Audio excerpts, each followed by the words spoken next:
কি মনে করি তোর মুখের দিকে তাকিয়ে খুশির বিয়ে বন্ধ হয়ে যাবে? না না, দরকার হলে আমি এই বাড়ি বন্ধ রেখে বিক্রি করে খুশির বিয়ে দেবো। যা যা যা। চুপ করো শানু, চুপ করো।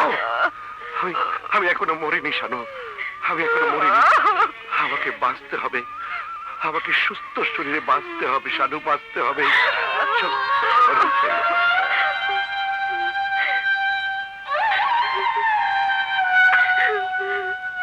কি হয়েছে আব্দুল ভাই? খুশিপুর বিয়ার ব্যাপার নিয়ে মামা মামিরে বড় ভাবি আর ভাইটার চরম অপমান করছে।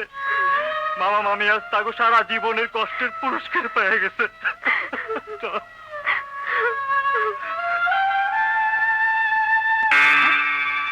কি বলছিস তুই?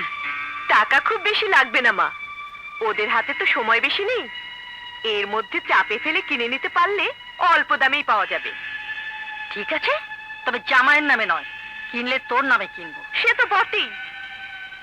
তারপরে দেখে নিও, এক এক করে সবাইকে ওই বাড়ি থেকে দূর করে দেব।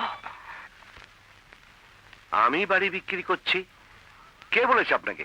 আহা, খারাপ তো কিছু করছেন না, রিটায়ার্ড মানুষ আপনি।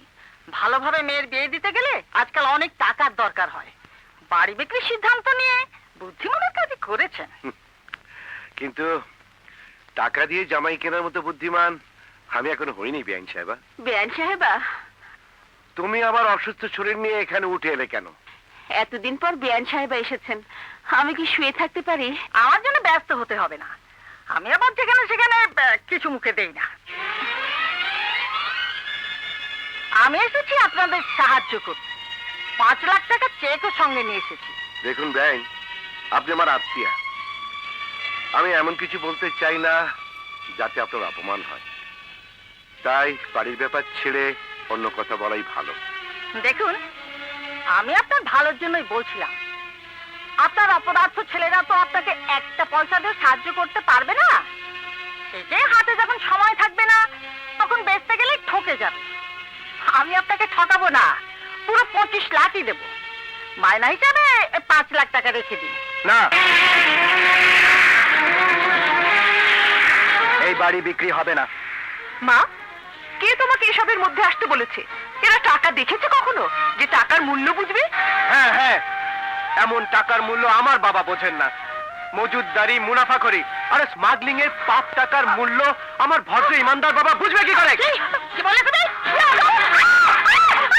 শামিন, গুন্ডা ছেলেকে লেলে দিয়ে এখন আর শাসনের অভিনয় করতে হবে না। ওসব ছোট লোকই ঝামার জানা। আপনি ভদ্রতার সীমা ছাড়িয়ে যাচ্ছেন। নিজের সম্মান বজায় রাখার শিক্ষাও যদি না পেয়ে থাকেন, তাহলে বেরিয়ে যান এখান থেকে। যান বলছি। চলে এসো মা, আমি সব দেব। আমাকে অপমান! এসো মা।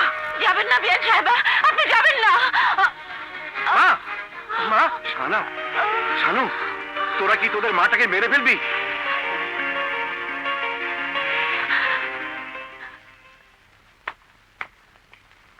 আরে আপনি, মানে তুমি?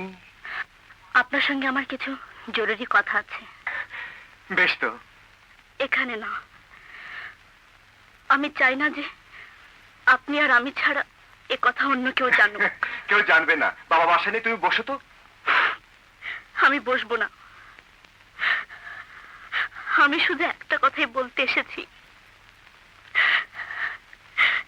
বিয়ে হবে না। কেন? ব্যাস, আর কোনো কথা জিজ্ঞেস করবেন না আমাকে, আমি আর কিছু বলতে পারবো না। আপনাকে বিয়ে বন্ধ করতেই হবে। কিন্তু এটুকু তো বলবে, আমার আমার অপরাধটা কি? অপরাধ?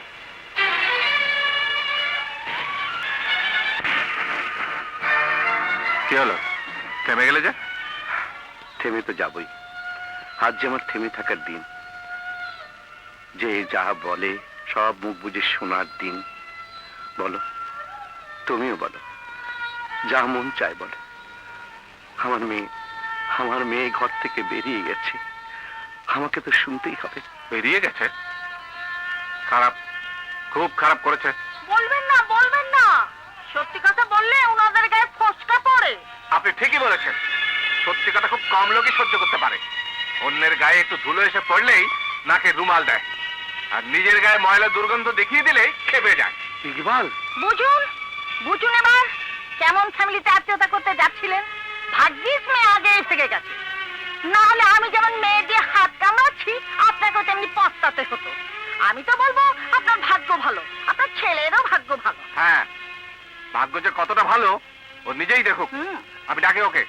ইকবাল, আসিফকেও নিয়ে এসছো?